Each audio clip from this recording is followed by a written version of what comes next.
오늘 아침에 주시는 하나님의 말씀은 유다서 1장 3절에서 4절까지의 말씀입니다. 다 같이 합독하겠습니다. 사랑하는 자들아, 내가 우리의 일반으로 얻은 구원을 들어 너희에게 편지하려는 듯이 간절하던 차에 성도에게 단번해 주신 믿음의 도를 위하여 힘써 싸우라는 편지로 너희를 권하여야 할 필요를 느꼈노니 이는 가만히 들어온 사람 몇이 있음이라. 저희는 옛적부터 이 판결을 받기로 미리 기록된 자니 경건치 아니하여 우리 하나님의 은혜를 도리어 세교거리로 바꾸고 홀로 하나이신 주제 곧 우리 주 예수 그리스도를 부인하는 자니라.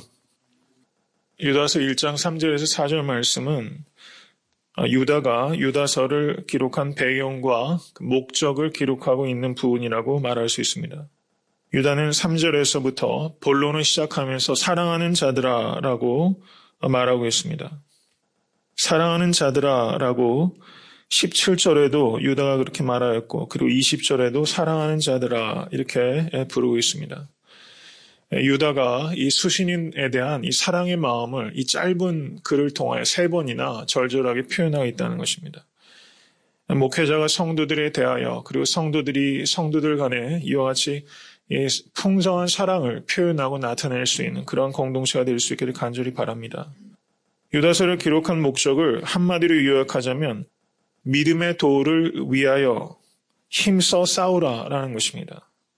믿음의 도라고 번역된 그 성경 언어가 피스티스라는 단어입니다. 피스티스. 이 피스티스라는 이 단어는 그 faith, 믿음이라고 번역될 수도 있고 faithfulness, 신실함이라고도 번역될 수 있는 단어입니다. 이 피스티스, 이 단어는 너무 중요한 단어입니다. 이 단어는 그 성경 언어를 알아주시면 좋을 것 같아요. 피스티스. 믿음의 도를 위하여 힘써 싸우라. 이 믿음의 도를 다른 말로 하면 복음이라고 할 수 있는 것입니다. 복음을 위하여 힘써 싸워야 되는 책임은 비단 이 유다서를 받은 초대교회 성도들뿐만 아니라 기독교 역사 전체를 통하여 모든 교회와 성도들에게 주어진 가장 중요한 책임이라는 것을 기억하실 수 있게 되길 바랍니다. 복음을 위하여 힘써 싸우는 성도님 되실 수 있게 되기를 바랍니다. 은혜의 복음을 증거되었을 때 이 은혜의 복음을 율법으로 되돌리는 사람들이 있었습니다. 율법으로 되돌리는 거짓 교사들이 있었습니다. 예수 그리스도의 십자가를 믿기만 하면 구원을 얻는다는 이 말씀을 폄하하고 예수 그리스도의 십자가만으로는 충분하지 못하다. 율법의 행위가 보완이 되어야 된다. 그래서 할례를 받아야 된다. 그리고 율법에 가령 절기들을 지켜야 된다. 그 유대교의 여러 가지 그 의식들을 지켜야 된다라고 이 은혜의 복음을 율법으로 다시 되돌리는, 유대교로 되돌리는 그와 같은 거짓 교사들이 초대교회 공동체 가운데 많이 있었습니다. 또 그와 반대로, 정반대로 율법주의가 한 문제라면 정반대로는 그 은혜의 복음을 방임으로 전락시키는 거짓 교사들이 있었습니다. 이 두 가지 부류가 초대교회를 위협하는 그런 거짓 교사들이었습니다. 율법주의로 복음을 되돌리려는 사람과 은혜의 복음을 자유방임으로 전락시키는 거짓 교사들. 이것은 기독교 역사 전체를 통해서 계속적인 그 교회의 위협이라고 할 수 있습니다. 여기서 사도 바울께서는 특별히 은혜의 복음을 육체의 기회로 전락시키는 사람들에 대하여 힘써 싸우라라고 권면하고 있는 것입니다. 여기서 힘써 싸우다라고 번역된 성경 언어가 아고니조마이라는 단어입니다.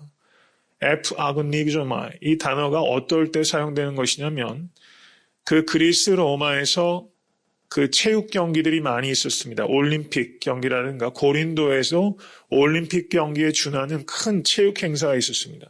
고대 사회에는 그렇게 육체의 단련은 매우 중시했고 그리고 매우 그 성대한 체육 행사들이 많이 있었습니다. 여기에서 힘써 싸우다라고 번역된 아고니조마이라는 단어는 육상 경기에서 힘써 경주하다라고 표현할 때 그때 그것을 의미하는 것입니다. 복음을 위하여 힘써 경주하라. 이것이 그 유다의 권면이라는 것입니다. 복음을 위하여 힘써 경주한다는 것은 두 가지 의미로 생각할 수 있습니다. 하나는 복음의 진리를 방어하는 것입니다. 소극적인 차원에서 복음을 위하여 경주하는 것입니다. 그리고 적극적인 차원에서는 복음의 진보를 위해서 공격적인 것까지 포함하는 것이 바로 복음을 위하여 경주하는 것이다 라고 말할 수 있는 것입니다. 복음을 위해서 경주하는 것은 말로써 복음을 선포하는 것뿐만 아니라 삶으로서 그 복음을 살아내는 것까지를 포함하는 것입니다. 말과 행동이 일치가 되어 언행일치, 신언행일치가 되어서 말씀을 증거하고 또 말씀대로 살아갈 때 복음을 위해서 경주하는 것이다 라고 말할 수 있다는 것입니다. 많은 경우에 이 암과 삶이 분리가 되기 때문에 그것을 위선적이라고 하는 것입니다. 암이 있는데 삶이 없을 때 그것은 연기하는 것과 같은 것입니다. 많은 그리스도인들이 허약한 신앙생활을 한 이유는 우리가 알고 있는 것과 우리의 실제 삶의 괴리감이 너무나 크기 때문입니다. 암과 삶이 일치가 되는 성도님 되실 수 있게 간절히 축원합니다. 그래서 이 악한 세대에 정말 진리와 비진리가 너무 혼용되어 있는, 성경적인 가치와 인본주의가 너무 섞여 있는 이 악한 세대에 복음을 위해서 경주하시고 또 성도님들의 성경에 대한 지식이 또 삶으로 이어져서 온전히 하나가 될 수 있게 되기를 주님의 이름으로 간절히 축원합니다. 빌립보서 1장 27절을 보시면 사도 바울께서 오직 너희는 그리스도 복음에 합당하게 생활하라 이렇게 말하고 있습니다. 합당하게 생활하라. 디모데전서 6장 11절에서 12절을 보시면 오직 너 하나님의 사람아 이것들을 피하고 의와 경건과 믿음과 사랑과 인내와 온유를 좇으며 믿음의 선한 싸움을 싸우라. 여기에서 믿음의 선한 싸움을 싸우라. 여기에도 아고니조마이, 싸우라라는 단어, 유다서에 나오는 이 단어와 동일한 단어가 사용되고 있는 것입니다. 다시 한번 말씀을 드리지만 복음을 위해서 경주한다는 것은 말로 증거하는 것에 국한되는 것이 아니라 실제 그 복음에 합당하게 생활하는 것까지를 반드시 포함하는 것이라는 것을 기억하실 수 있게 되길 바랍니다. 교회의 문제가 무엇이었는가? 그 4절을 보시면 가만히 들어온 사람 몇이 있었다라고 말하고 있습니다. 갈라디아서 2장 4절을 보셔도 거기에 매우 흡사한 표현이 나타납니다. 이는 가만히 들어온 거짓 형제 까닭이라. 저희가 가만히 들어온 것은 그리스도 예수 안에서 우리의 가진 자유를 엿보고 우리를 종으로 삼고자 함이로되 이렇게 말하고 있습니다. 가만히 들어왔다라는 것은 마치 스파이처럼 은밀하게 잠입해 왔다라는 것을 말하는 것입니다.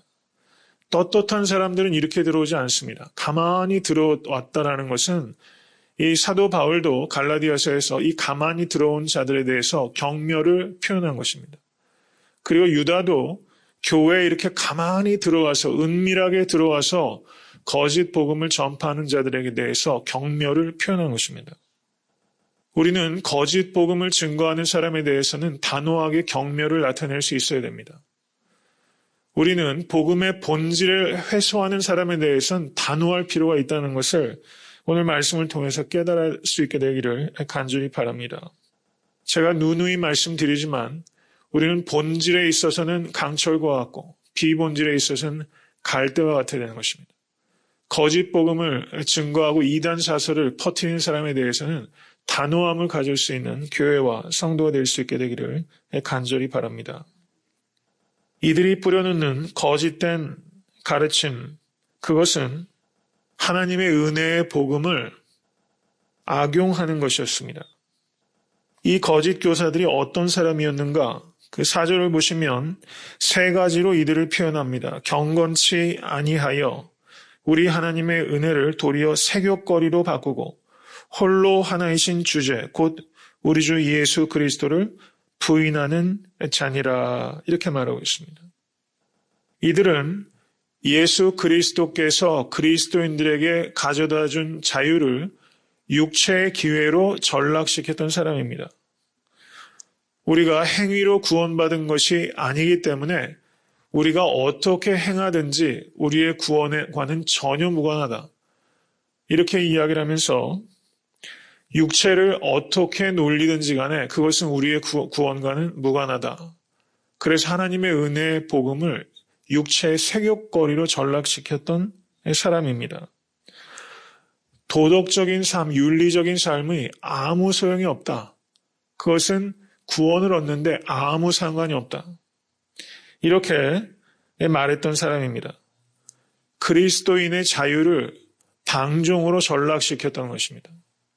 이런 가르침이 초대교회 공동체의 큰 위협이었고 교회 역사 전체를 통해서 계속적으로 반복되는 문제였다는 것입니다.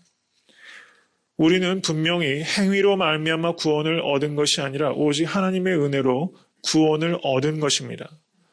그런데 진실로 하나님의 은혜로 구원을 얻은 사람은 그 은혜에 감사함으로 거룩한 삶을 살아갈 수밖에 없는 것입니다. 진실로 은혜를 깨닫고 중생한 사람은 하나님께서 예수 그리스도의 십자가를 통하여 가져다 주신 자유를 결코 육체의 자유로 삼을 수 없다는 것을 성경은 우리에게 말씀해주고 있는 것입니다. 이와 같은 문제가 초대교회 공동체 많은 교회들 가운데 반복적으로 나타났습니다. 갈라디아 교회도 이런 문제가 있었고 로마 교회, 고린도 교회, 그리고 아시아의 많은 교회들 가운데 이와 같이 은혜의 복음을 색욕거리로 전락시키는 거짓 교사들이 많이 있었습니다.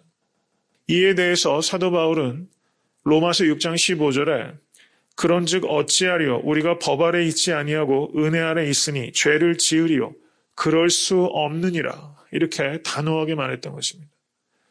그리스도인은 은혜로 구원을 얻고 은혜로 거룩한 삶을 살아가게 되는 것입니다. 거룩한 삶이 있기 때문에 구원을 얻은 것이 아닙니다. 그렇지만 은혜로 구원을 얻은 사람은 거룩한 삶을 살아갈 수밖에 없다는 것이 성경이 가르치는 사실이라는 사실입니다. 갈라디아서 5장 13절과 14절을 한번 보시기 바랍니다. 갈라디아서 5장 13절에서 14절 다시 읽겠습니다. 형제들아 너희가 자유를 위하여 부르심을 입었으나 그러나 그 자유로 육체의 기회를 삼지 말고 오직 사랑으로 서로 종노릇하라. 온 율법은 내 이웃 사랑하기를 내 몸같이 하라 하신 한 말씀에 이루었나니 거기까지 말씀입니다. 갈라디아서는 그리스도인의 자유가 무엇인지를 매우 분명하게 가르쳐주고 있는 서신서입니다. 그리스도인의 자유를 세 가지로 이해할 수 있습니다. 그리스도인의 자유는 육체를 탐닉하는 자유가 아니라는 것입니다. 그리스도인의 자유는 죄로의 자유가 아니라 freedom to sin, 죄로의 자유가 아니라 죄로부터의 자유라는 것입니다. freedom from sin, freedom to sin이 아니라 freedom from sin, 죄로부터의 자유. 그렇기 때문에 그리스도의 자유는 방임이 아니라 절제라는 것을 기억하실 수 있기를 바랍니다. 인간이 자신의 본성대로 행동하는 것, 그것을 자의라고 합니다. 그러나 성경은 결코 자의를 자유라고 하지 않습니다. 자유는 방종이 아니라 절제입니다. 요한복음 8장 34절을 보시면 죄를 범하는 자마다 죄의 종이라 이렇게 말씀하고 있습니다. 우리가 자의대로 행하는 것을 자유라고 착각하는 사람들이 많습니다. 그렇지만 자의대로 행하는 것은 죄의 종노릇하는 것이라고 성경은 말씀하고 있다는 것입니다.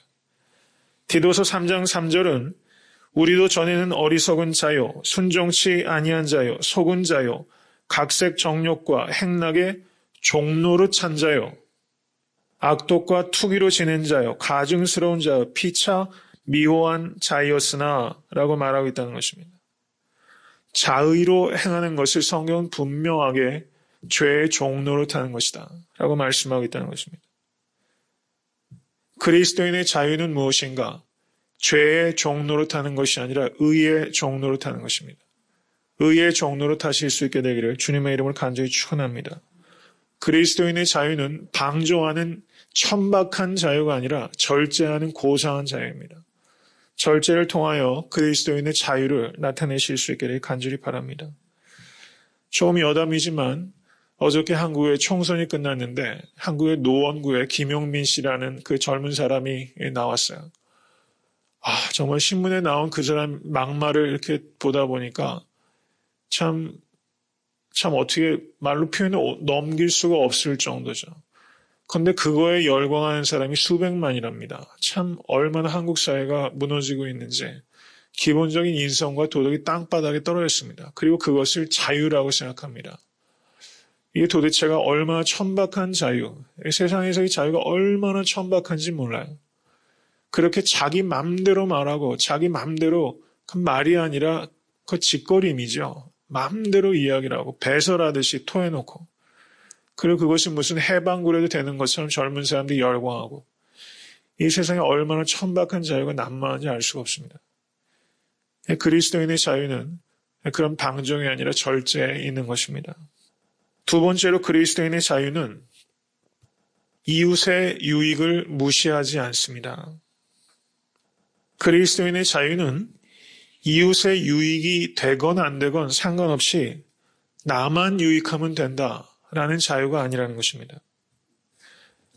예수님께서는 마가복음 10장 43절에서 45절에 너희 중에는 그렇지 아니하니 너희 중에 누구든지 크고자 하는 자는 너희를 섬기는 자가 되고 너희 중에 누구든지 으뜸이 되고자 하는 자는 모든 사람의 종이 되어야 하리라. 인자에 온 것은 섬김을 받으려 함이 아니라 도리어 섬기려 하고 자기 목숨을 많은 사람의 대속물로 주려 함이니라. 주님께서 분명하게 세상에 오신 목적을 여기서 밝히신 것입니다. 모든 사람의 종이 되기 위해서 예수님께서는 이 땅에 인간의 몸을 입으시고 가난한 팔레스타인의 사람들도 태어날 때 구유에 태어나는 예는 없습니다. 가장 낮은 곳에 태어나셔서 가장 비참한 곳에서 이 땅의 삶을 마감하신 것입니다. 그리스도인의 자유는 무엇인가? 모든 사람의 종이 되는 것이 그리스도인의 자유입니다. 그리스도인이 된다는 것은 많은 사람들을 위해 군림하는 주인이 되는 것을 의미하는 것이 아니라 많은 사람들을 섬기는 종이 되는 자유, 그것이 그리스도인의 역설적인 자유라는 것입니다. 세상 사람들은 나에게만 이익이 되면 다른 사람들의 희생시키는 것을 눈 하나 깜빡하지 않습니다. 정말 세상에는 이런 그 정글의 법칙이 횡행합니다. 나 하나만 이익이 되면 순간적인 윤리적인 문제 그냥 눈 딱 감습니다. 다른 사람을 희생시킵니다.